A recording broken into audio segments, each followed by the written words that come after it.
If the Bible says that God is going to judge that nation, the nation that enslaved his people, how will he keep from destroying his own people? Same Bible is a book of history. And in the 18th chapter of Deuteronomy, God told Moses, and in the 18th verse, God told Moses, I will raise them up a prophet. Talking about you and me. I'll raise them up a prophet just like thee. A prophet like Moses, whose mission it will be to do for you and me the same thing Moses did back there. It would be a prophet like Moses.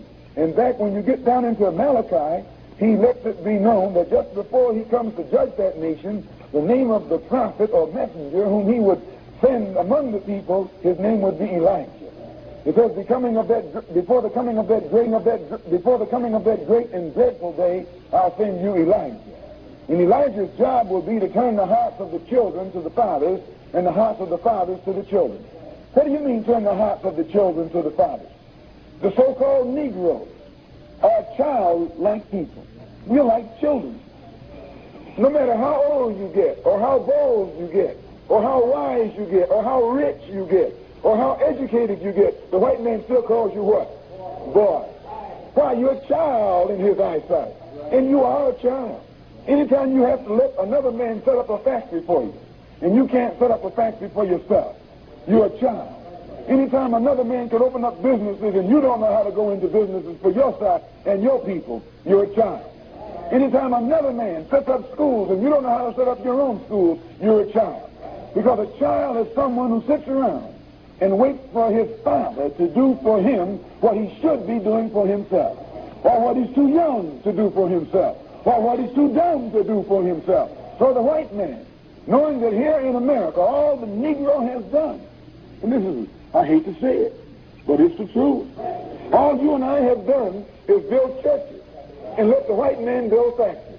You and I build churches and let the white man build schools. You and I build churches and let the white man build up everything for himself. And then after we build a church, we got to go and beg the white man for a job. And beg the white man for some education. Am I right or wrong? That's a shame. It's too bad, but it's true. And it's history.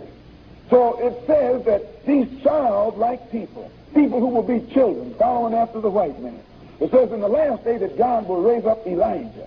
And Elijah's job will be to turn the hearts of these children back toward their fathers. Elijah will come and change our minds. He'll teach us something that will turn us completely around. When Elijah finds us, we'll be easy to lead in the wrong direction, but hard to lead in the right direction. But when Elijah gets through teaching the lost sheep or the lost people of God, he'll turn them around. He'll change their mind. He'll put a bone in their back. He'll make them throw their shoulders back and stand upright like men for the first time.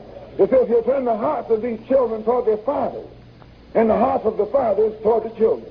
This is something that the Honorable Elijah Muhammad is doing here in America today. You and I haven't thought in terms of our forefathers.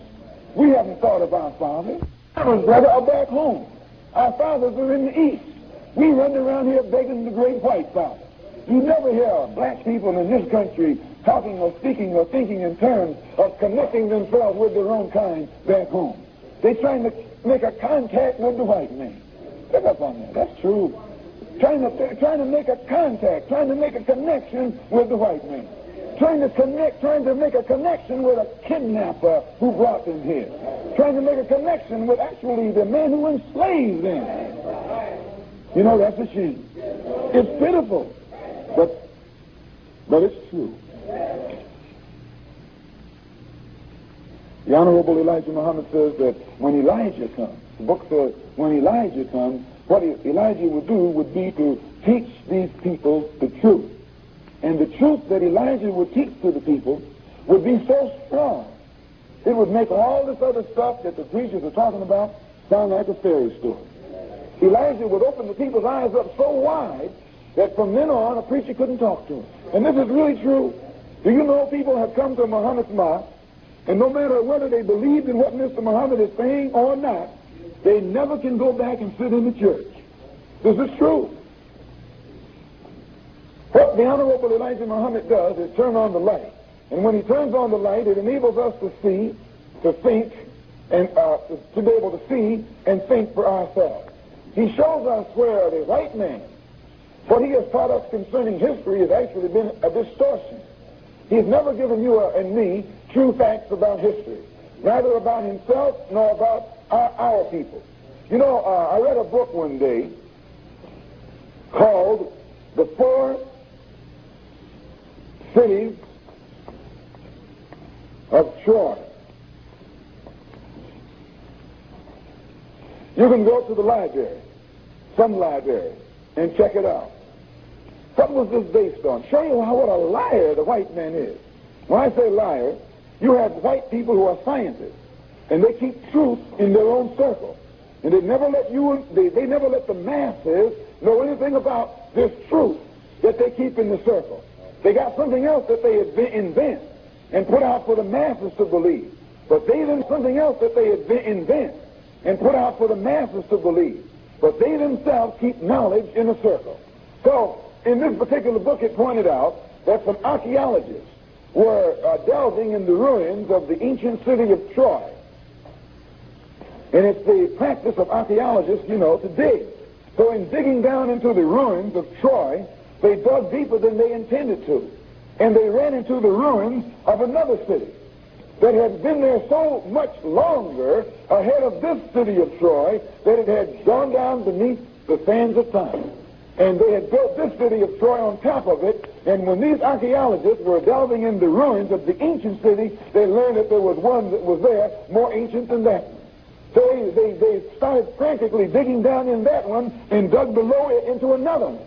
And before they got through digging, they had dug down and they had discovered that civilization in that area had been there so far back into history that at different times in history, the civilization had been destroyed, had become completely covered up with sand and dirt, until another people came along and didn't even know it was there, and built another civilization on top of that. This happened 4 different times to give you somewhat of an idea of what the white man knows concerning the length of time man has been on this earth. And still that white man will jump up in your face and try and make you believe that first man was made 6,000 years ago, named Adam. And a lot of Negroes are running around here talking about Adam. That's God caught him. God took some dust and breathed on it and told Adam, come forth, and there he was. Now, you know, that's a shame. It's all right when you were a little baby to believe that God made a little doll out of the sand or mud and breathed on it, and that was the first man. That when you were a child, it's all right to believe like that. But here in 1962, with all this information floating around in everybody's ears, you can get it free. Why, you should open up your mind and your head and your heart and realize that you have been led by lies. And today that it's time to listen to nothing but naked, undiluted truth. And when you know the truth, as Jesus says, truth will make you free. Abraham Lincoln won't make you free. Truth will make you free. When you know the truth, you're free. Also, you have your archaeologists, anthropologists, other forms of historians who agree, pretty well agree, that they don't know how long man has been on earth, but they do know that he has been on earth longer than 6,000 years, and they know that man was not made just 6,000 years ago. They know this now, but a long time ago they didn't know it. There was a time when man had less ribs than a woman. People believe that because they said that God made Eve from one of Adam's ribs. So Adam had a rib missing. And they actually ran around here believing that man had one less rib. And you know, they were shook up when they really got into the science of anatomy and discovered that man, all his ribs were there. They began to wonder then what happened there in the Bible. That's a shame, brother. How long has man been here? In the Bible, in the first chapter of Genesis, and in the 26th verse, after God had made everything else, it says here, and God said, let us make man. Let me write what God said here on the board.